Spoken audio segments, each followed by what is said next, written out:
আজকে আমরা যে টপিক নিয়ে আলোচনা করব সেটা হচ্ছে বিটা। স্টক মার্কেটে নিবেশ করার জন্য বিটা খুবই ইম্পর্ট্যান্ট একটা টুল। কোন স্টকটা কতটুকু উপরের দিকে যাবে, কতটুকু নিচের দিকে যাবে, মানে ভলাটিলিটি কোন স্টকের বেশি হয় সেটা ডিসাইড করে বিটা।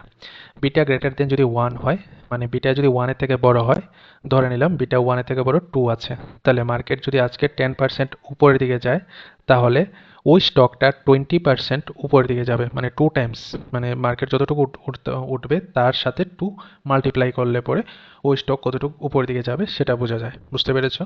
এখন যদি বিটা ইজিক্যাল টু 1 হয়, তাহলে মার্কেটের মতোই ওই স্টকটা পারফর্ম করবে, মানে মার্কেট যদি 2% উপরের দিকে যায়, তাহলে ওই স্টকটাও 2% উপরের দিকে যাবে। যদি 0 আর 1 এর মধ্যে থাকে, তাহলে ওই স্টকটার মধ্যে ঝুঁকি কম, ভলাটিলিটি খুব কম থাকে, আস্তে আস্তে করে উপর দিকে যায় বা আস্তে করে নিচের দিকে নামে। একসাথে ডাইরেক্টলি উপরে দিকে যায় না, একসাথে ডাইরেক্টলি নিচের দিকে যায় না, মানে লার্জ ক্যাপগুলো এই সব সময় 0 আর 1 এর মধ্যে থাকে। ঠিক আছে? আর যদি বিটা 0 থেকে ছোট হয়, মানে নেগেটিভের দিকে যদি যায়, তাহলে মার্কেটের উল্টো ডিসাইড করে ধরে নিলাম মার্কেট যদি 2% উপরের দিকে যায়, তাহলে ওই স্টকটা 2% নিচের দিকে নামবে। ঠিক আছে? আবার 2% যদি নিচের দিকে নামে, মানে ওই স্টকটা আবার 2% উপরের দিকে যাবে। মানে এটা হচ্ছে কমোডিটি সেগমেন্টে এটা নেগেটিভতে থাকে। যেমন গোল্ড, সিলভার, তারপরে আছে ক্রুড অয়েল, ন্যাচারাল গ্যাস, এগুলো।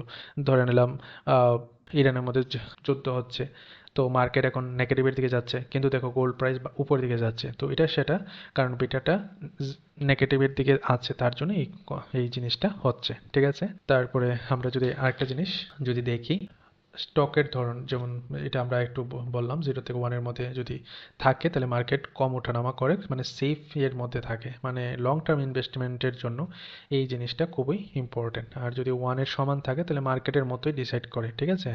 আর 1 আর 2 এর মধ্যে যদি থাকে, তাহলে মার্কেটের চেয়ে বেশি ওঠানামা, মানে অ্যাগ্রেসিভ বেশি ঝুঁকি থাকে, মানে ঝুঁকিটা বেশি থাকে, তো এতটাও বেশি না, মানে একটু কম থাকে। আমার যদি 2 প্লাস থাকে, মানে 2 এর উপরে যদি হয় বা 2 থেকে যদি স্টার্ট হয়, তাহলে মার্কেটের মধ্যে খুব বেশি ঝুঁকি থাকে। আর ইন্টারডের জন্য এই মানে স্টকগুলো খুবই প্রফিটেবল করা যায়। যারা ইন্টারডে করে বা ইন্টারডে যারা বুঝে শুনে ইনভেস্ট করে, তারা কিন্তু প্রচুর প্রফিট কামায়, আবার সেম পরিমাণে কিন্তু লসের দিকেও যায়। তো তার জন্য ভালো করে মার্কেট আগে ভালো করে বুঝতে হবে। ঠিক আছে? বাস।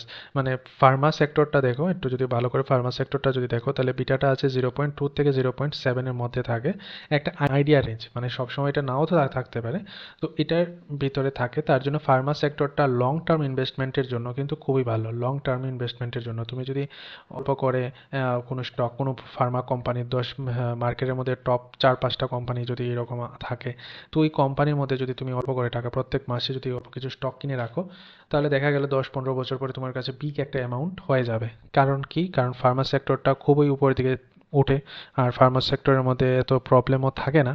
হ্যাঁ, অনেক সময় নিউজ চলে আসে যে আমেরিকা ইন্ডিয়ার ফার্মা কোম্পানিকে ব্যান করে দিয়েছে, তো এটা কিছু, মানে এরকম একটা সব সময় ঘটনা হয় না, তো এরকম কিছু ক্ষেত্রে অনেক সময় হয়ে যায়, মানে আমেরিকা ইন্ডিয়ার উপর রিভেঞ্জ নেওয়ার জন্য হয়ে যায় অনেক সময়। বা দেখা গেল যে ইন্ডিয়ার কোনো একটা কফ সিরাপ, মানে আফ্রিকাতে, সাউথ আফ্রিকা বা অন্যান্য আফ্রিকান কান্ট্রিতে দেখা গেল যে একটা লো কোয়ালিটির কোনো একটা ফার্মা সেক্টরের ওষুধ, মানে বেআইনিভাবে নিয়ে, গভর্নমেন্ট অ্যাপ্রুভ না নিয়ে তারা নিয়ে গেছে ব্ল্যাক মার্কেট থেকে, তাহলে ওইখান থেকে একটা নিউজ আসলো, তাহলে ফরেন মিডিয়া সবসময় তো মানে ইন্ডিয়াকে নেগেটিভ হিসাবে দেখায়।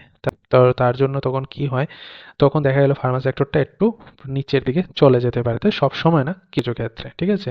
তো যখনই নিবেশ করবে তখন ভালো করে বুঝে শুনে নিবেশ করাটাই ভালো। আমার কোনো রিকমেন্ডেশন নেই, শুধুমাত্র এডুকেশন পারপাসের জন্য আমি এটা ভিডিওটা বানানো হলো আর কি। ঠিক আছে? তাহলে পরে অন্য একটা টপিক নিয়ে আলোচনা হবে।